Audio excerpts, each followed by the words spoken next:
This is Hank Kunneman. If you're unfamiliar, he's a prophet of God. Claims that Trump won the election and that we need to talk about that all the time because he was 100% right. He prophesied Trump was going to win, and then he lost. And when he lost, he got all pissed off at everybody around him. Whether you think I'm false or not, if that's what you think, then you can take your opinion and you can shove it. Yeah, that's Hank Kunneman right there. That was his reaction to being proven wrong, being proven to be a liar. So anyway, I wanted to listen to what these people on this TV show, Flashpoint, had to say. Hank Kunneman made an appearance on here. Let's just give this a listen and see what these conspiracy theorists, tantamount to QAnon conspiracy theorists, have to say about it. And while we listen, we're going to play some Final Fantasy VII Rebirth, just kind of running around doing whatever. No spoilers or anything if you never played it. Shouldn't bother you too much. All right. So before I let you go, I'm running out of time here with you. But Troy, I want to talk about, because of what you've done with rescuing people out of trafficking and then what. Oh, yeah, I bet. Okay, I've never heard of this guy. I don't know anything about him. This is the very first video that I've ever seen with this dude. And he comes out telling me that, the April 8th eclipse is going to be some, moment of darkness where blah, blah, blah, blah, blah, blah, whatever. So I'm sorry, man. I just hard doubt on this one. I'm having a hard time believing that this dude has done anything positive to prevent trafficking. Let's put it that way. I want to get you to weigh in on the Sean Diddy Combs' latest issue. P Diddy. He's talking Sean Combs. He called him Sean Diddy Combs. That's funny. Sean Diddy Combs' latest problems. Yeah, I believe P Diddy was somehow involved with sex trafficking. I don't know exactly how. I think that P Diddy's house was raided and his sons were put in handcuffs and he fled the country apparently. At the very least, his jet was tracked leaving the country. I don't know if he's on it or what. But the van, I guess it is, the van that came up to search his house or whatever, was a federal department that is responsible almost exclusively for trafficking. So that's why everybody seems to believe that P. Diddy is somehow responsible for trafficking. I don't know the details. I think that's all we really know about the situation. But P. Diddy is a piece of garbage. And I personally believe that he put the hit out on Tupac. Really. I'm not joking here. I'm 100% serious. Not to get into the weeds here, but Tupac was Tupac was brought in on Death Row Records, which is owned by Suge Knight. Suge Knight, I believe, is in jail or was in jail for who knows how long. He may be out now. He's not worth much at this point. I think Death Row Records basically defunct, but he completely screwed Tupac out of everything that he owned. Well, Tupac was in a recording booth in New York City recording a song and was held up at gunpoint by people from Biggie's crew. He and Biggie were good friends leading up to that.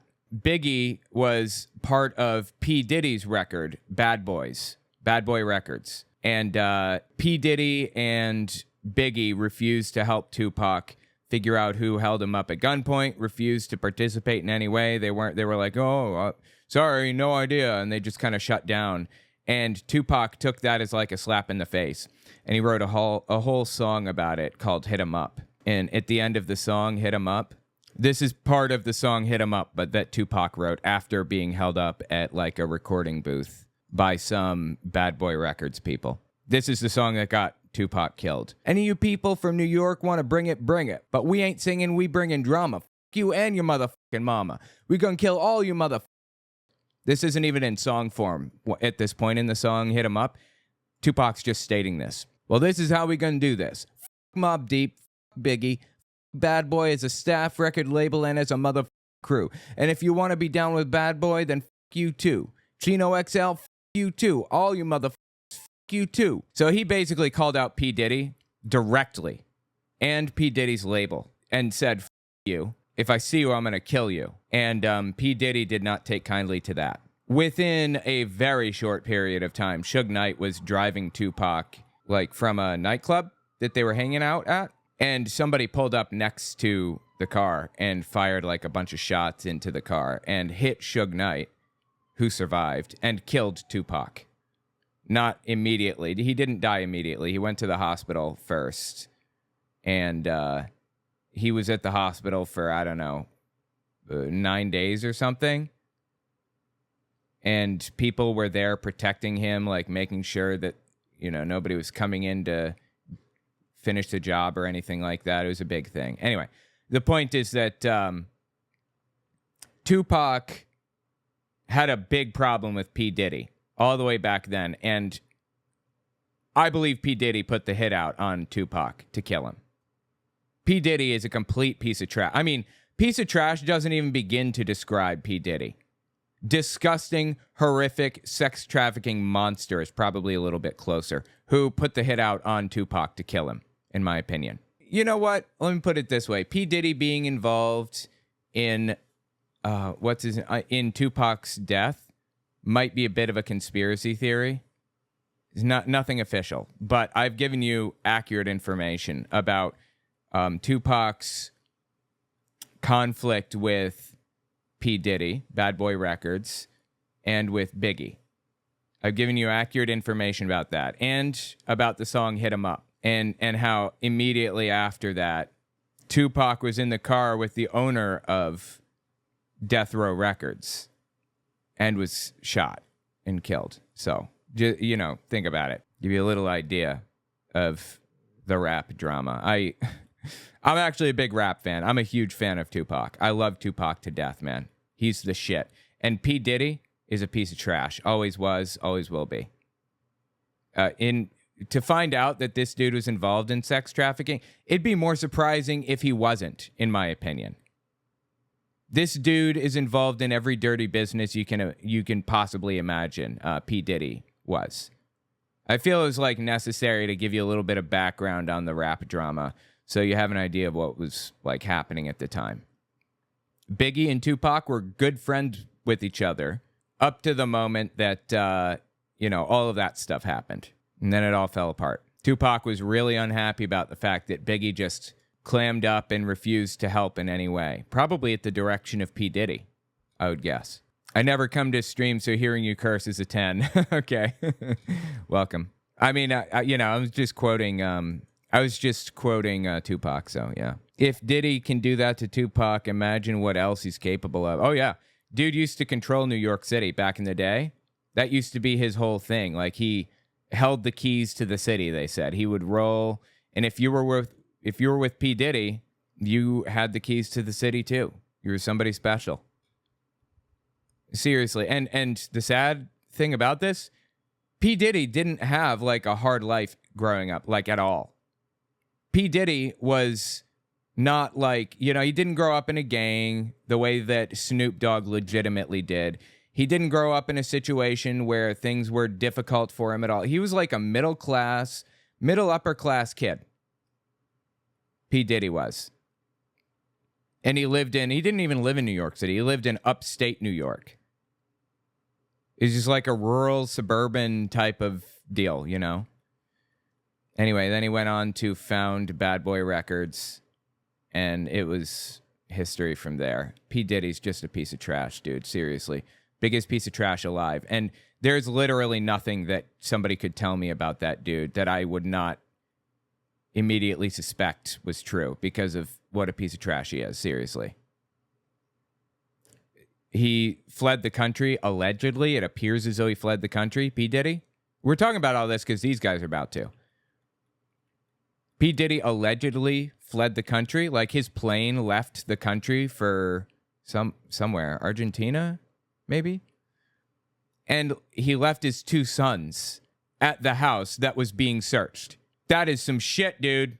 You're not even going to help your 2 sons? That is low. For real, bro. Like, does it get, like, lower than that, honestly? Holy Christ on a cracker. Anyway, P. Diddy is a piece of trash is the point. And I truly, honestly, to the bottom of my heart, I believe that he put the hit out on Tupac. All right, we can only talk about this subject for so long. I'm going to leave it at that with P. Diddy, but let's see what they have to say. Troy, I want to talk about, because of what you've done with rescuing people out of sex trafficking and what. I'm sorry. I don't believe literally a word out of these people's mouths. But okay. I want to get you to weigh in on the Sean Diddy Combs' latest issue with the law and the rage. What do you think's really going on? He called him Sean Diddy Combs.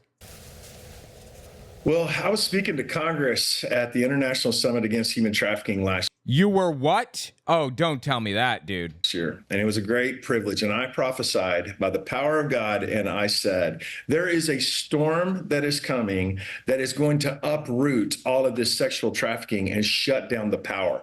There's a storm that's coming. So that's a QAnon phraseology he's using there. The storm's coming. The storm's on its way. There's going to be a storm, and the storm is going to take out all of the bad people. And there are going to be 10 days of darkness. That was, quote unquote, prophesied by QAnon. It's kind of surprising to me that this dude was talking in front of Congress. Usually they don't get complete nutbags. And this guy appears to be a complete nutbag. That's what it seems to me at first glance. And so I think that there are indeed some nefarious agendas and all these kinds of things. But also, I do think this. I think that the light is shining into a lot of very dark places that everybody says, no judgment can ever enter into a place like this. Yeah, this dude is a QAnoner. And God Almighty loves children. God Almighty loves people who are otherwise being enslaved. And if the body of Jesus doesn't stand up to this, there's nobody else coming. So looking into this whole thing of... So I guess he's saying that his denomination of Christianity he's taking it on as a responsibility that he has to save children. Like he has to be the guy that comes in and saves kids. Am I reading this correctly? Of looking at the top executives and the top entertainers of the people who actually entertain. Okay, P Diddy is an exception to like literally everything. He's just the biggest piece of trash alive, okay? Not the type of situation where all the top entertainers are doing this and that and blah, blah, blah. The way that QAnon claims, it's not like that. P Diddy is just a complete piece of trash and always has been. Like, no one has ever doubted that. No one has ever questioned that. Anybody that knows anything about P. Diddy knows that he's a piece of trash. Like, it literally takes 15 seconds, even before all of this, to find this stuff out, you know? I mean, hell, Eminem put it in his songs. At the end of a song called Kill Shot, he says, Diddy put the hit out that got Pac killed, basically. Oh, God, I love it. Of looking at the top executives and the top entertainers of the people who actually entertain us. Yes, absolutely. There are many that are involved in all different kinds of sexual trafficking. And well, I would say there are some, sure. I'll give you, there are some people at the top, Jeffrey Epstein, P. Diddy. Those are the only two I can think of at the moment. What's his name? Oh my God, what's his name? Famous film guy. He's in jail now for like the rest of his life. God, it's Harvey Weinstein. Oh my God, could not think of that name for the life of me. Yeah, Harvey Weinstein. There are some, sure, yes. Every demographic of people has scumbags in it. Absolutely. R. Kelly, there's another good one, yes. Every single demographic, and it's about 5% of any given demographic, give or take, are like this, are like into like really, really bad stuff. It's not everybody in Hollywood. It's not everybody at the tops of all these industries or whatever. Like, come back to reality with everybody else, please. Jesus, dude. And I'm saying exposure is indeed coming. Troy Brewer. I think exposure's the problem. I'm sorry. God, that was a dark joke. All right, let's continue. And I'm saying exposure is indeed coming. Troy Brewer, tell people how they can follow you and follow your ministry. What's the website again? That's going to be a no from me, dog. Thank you so much. Anyway, yeah, these people are nuts, dude. Get help, for real. Absolutely insane. Insane. Tell me what you think about these people in the comments. I'm actually kind of entertained by this crazy stuff. Whether you think I'm false or not, if that's what you think, then you can take your opinion and you can shove it. You know, if we didn't sit here and watch some of these nutter butters say the nutter buttery that they say, we wouldn't have gems like this. I'm dumber than a box of rocks in a lot of areas. Or this. I've lived for the Lord my whole life, and I was dumb as a box of rocks and didn't know it. Or this. We'll do it live. F it. Do it live. I'll write it and we'll do it live. Or this. F***ing thing sucks. Or this. Strike and strike and strike and strike and strike and strike and strike and strike. We need to sit here together and watch this nutter buttery unfold so we have gems like this one right here. And by the way, we're going to sit through this whole thing together.